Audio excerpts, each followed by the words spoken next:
બ્રહ્મવેતા સત્પુરુષ ન મળ્યા હોય તો શું થાય? ભગવાનના સત્પુરુષમાં શા માટે મનુષ્ય ભાવ ન આવવો જોઈએ? ભગવાનની મૂર્તિમાં ઘાટ સંકલ્પો કેમ થાય છે? નિત્ય સંત સમાગમ શા માટે જરૂરી છે? એવા ભગવાનના સત્પુરુષને કોઈ દેહના આધારની જરૂર નથી કેમ? પ્રશ્નના જવાબ માટે સાંભળો સાગર કથા 31 ઓગસ્ટ 2024 અમૃત બિંદુ. વક્તા પરમ પૂજ્ય સદ્ગુરુ શ્રી રામકૃષ્ણદાસજી સ્વામી. શ્રી સ્વામિનારાયણ સંસ્કારધામ ગુરુકુળ ધ્રાંગધ્રા. ઘણી વખત જોવા મળતું હોય માણસને આકાશને આંબી જાય એટલી તાકાત અને શક્તિ હોય છે, પરંતુ માણસે ક્યારે પણ કોઈને પાછો પાડી દેવા માટે, દુઃખી કરવા માટે, એને બદનામ કરવા માટે, એને નિષ્ઠાહીન કરવા માટેની પ્રવૃત્તિ કદી પણ ન કરાય. તાકાત આપણામાં ગમે તેટલી હોય, પરંતુ એ તાકાતને ઠાકોરજીને હણતા વાર નહીં લાગે. માટે વિચારવું એ પ્રવૃત્તિ ઠાકોરજીને ગમતી નથી, અને પ્રવૃત્તિ થવાનું કારણ એને ભગવાનમાં પ્રીતિ નથી. એટલે પરમાત્માની મૂર્તિ એની સ્મૃતિ રાખીને ક્રિયા કરવા માટેની સમજ નથી. ભગવાનના સ્વરૂપમાં પ્રીતિ ઓછી છે, મહાત્મય ઘટે છે ભગવાનના સ્વરૂપનું. ભરતખંડમાં બ્રહ્મવેતા સત્પુરુષ વિચરે છે, બાકીની બધી ભૂમિકા જુઓ. બીજા બધા દેશમાં કોઈ બ્રહ્મવેતા સત્પુરુષ નથી, અને એવા બ્રહ્મવેતા સત્પુરુષ ન મળ્યા હોય તો મને તમને ભગવાનની ભક્તિના માર્ગમાં મહારાજની મૂર્તિનું ધ્યાન ભજન કરવું, જગત વિષયો વ્યવહારો, આ લોકના કહેવાતા બધા જ કારણો, એમાંથી આપણને પ્રીતિ તોડાવીને ભગવાનમાં પ્રીતિ કરાવશે કોણ? જીવ જ્યારે જ્યારે જન્મશે પણ એને કોઈ એવા બ્રહ્મવેતા સત્પુરુષ ન મળ્યા તો ભગવાનના સ્વરૂપમાં એવું કોઈ પ્રીતિ કરાવનારું નહીં હોય. સૂક્ષ્મ અને કારણ, જાતિ, વર્ણ અને આશ્રમ, ત્રણ ગુણ, ત્રણ અવસ્થા, એનાથી આત્માને અલિપ્ત કરવો જોઈએ. જ્યાં સુધી ભેળું દોટાવશું ત્યાં સુધી ભગવાનની મૂર્તિમાં ઘાટ સંકલ્પો થવાના, એ નહીં મટવાના.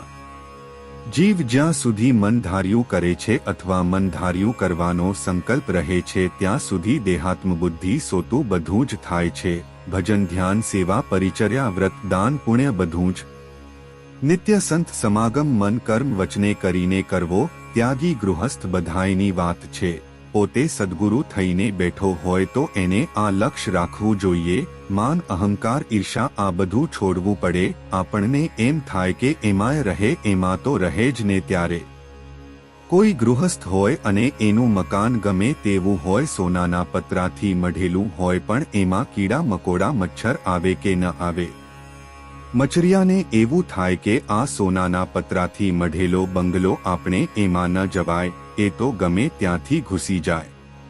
એમ ગમે તેવો મોટો સદ્ગુરુ થઈને બેઠો હોય, મહારાજે સદ્ગુરુ પદ આપ્યું હોય એની વાત નથી, એ તો બધા અનાદિ મુક્ત હોય. બાકીમાં આવું બધું ઘૂસી જાય. પછી માન માટે સાહેબ જીવતા હોય. જેને મહારાજે સદ્ગુરુ પદ આપ્યું હોય એમાં માન, અહંકાર, ઈર્ષા ન હોય. જો દેહાત્મક બુદ્ધિ આપણે ઝીરો કરી નાખીએ, ટાળી નાખીએ, તો એને ભક્તિના માર્ગમાં ભક્તિ કરવા કોઈ વિક્ષેપ જ ન થાય. ભગવાનનું સ્વરૂપ અને સંતનું સ્વરૂપ એને પ્રાકૃત ન માનતા. નહીં તો આવો સર્વશ્રેષ્ઠ યોગ છે તોય રહી જશો. પછી આવો યોગ ન મળે ત્યારે પછી નકરું ભટકણ છે. એવી સ્થિતિને પામેલો આત્મા તે એક પળવાર પણ ભગવાનને ભૂલતો નથી. ત્રણેય અવસ્થામાં એને અખંડ ભજન થતું હોય. બોલો, એ સૂતા હોય તોય એને ભગવાનની સાથે વાતો, એના સ્વરૂપનું દર્શન કર્યા કરતા હોય, ભજન સ્મરણ કર્યા કરતા હોય. આપણને એમ થાય કે આ ઘસઘસાટ સૂતો છે, એ તો આપણી દ્રષ્ટિ છે. એ ભગવદ સ્વરૂપ થઈ જાય છે. અવસ્થા સ્વરૂપ દેહ સ્વરૂપ નથી રહેતો. ત્રણેય અવસ્થામાં એ ભગવાનના સ્વરૂપનો આનંદ એ મહાપુરુષો અખંડને અખંડ અનુભવતા હોય છે. ઘડીભર પરમાત્મા એનાથી દૂર નથી થતા.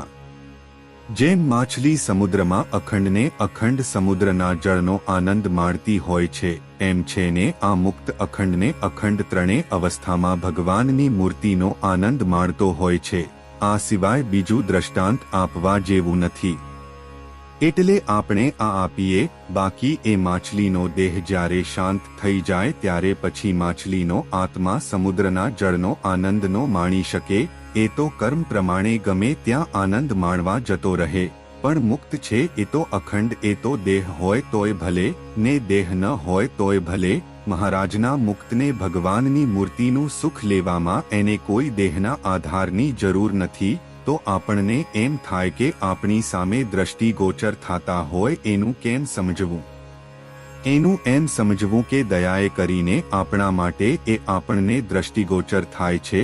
દેહ હોવા છતાં એ દેહમાં નથી, દેહની ચેષ્ટા કરવા છતાંય ચેષ્ટામાં નથી, દેહે કરીને ક્રિયા કરતા હોવા છતાં પણ તે ક્રિયામાં નથી, એ ભગવાનની મૂર્તિમાં છે.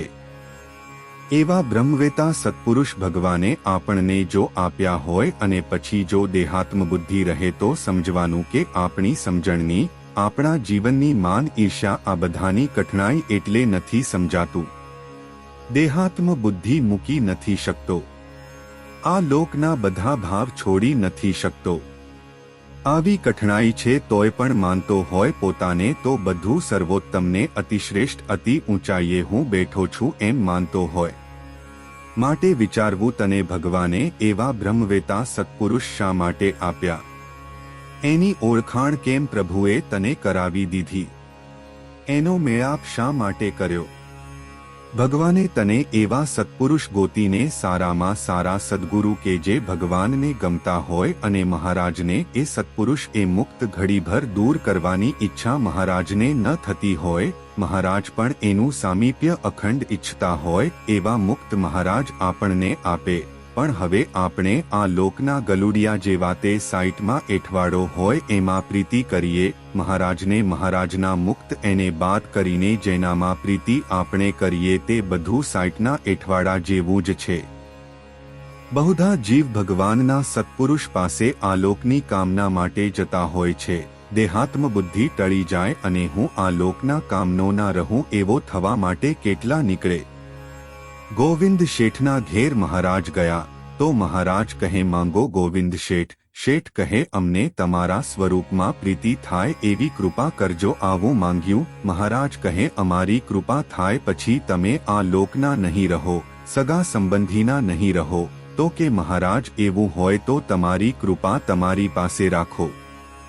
ભગવાનનો જે ભક્ત થયો એને ભગવાન અને ભગવાનના એવા સત્પુરુષ એમાં મનુષ્ય ભાવ જ્યારે પરઠાણો એની કોઈ ક્રિયામાં એટલે એને વિઘ્ન આવવાનું જ. ધ્યાન ભજનમાં સત્કર્મ કરવામાં પ્રભુને પામી જવામાં એને વિઘ્ન આવવાનું જ, કારણ કે જેને પામવા છે એને પોતા જેવા જાણે છે, મનુષ્ય જેવા જાણે છે, અને જેના માધ્યમે જેને પામવા છે એને પોતા જેવા પ્રાકૃત જાણે છે, તો એના વચનમાં વિશ્વાસ કેવી રીતે આવશે? હવે એ કંઈક આજ્ઞા કરે એટલે એમાં હજારો તો સંકલ્પો થતા હોય. જેને મહારાજની મૂર્તિનું સુખ લેવું છે એને પ્રભુની મૂર્તિ સિવાય બીજું કશું કાંઈ વચમાં આવવું જ ન જોઈએ. ભગવાનના સત્પુરુષે આજ્ઞા કરી એટલે તુરંત જ એનું પાલન, એમાં એક સેકન્ડનો વિચાર નહીં. કેવી રીતે? અક્ષર નિવાસી પરમ ભગવદીય હરિલાલ રામજીભાઈ એ કર્યું તેમ એક સેકન્ડનો વિચાર ન કર્યો.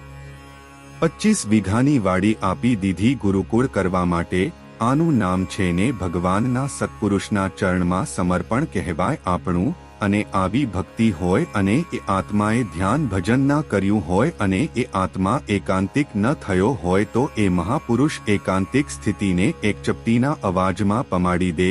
એ આત્માને મહારાજની મૂર્તિ પકડાઈ ગઈ અને શરત પ્રમાણે ધામમાં ગયા.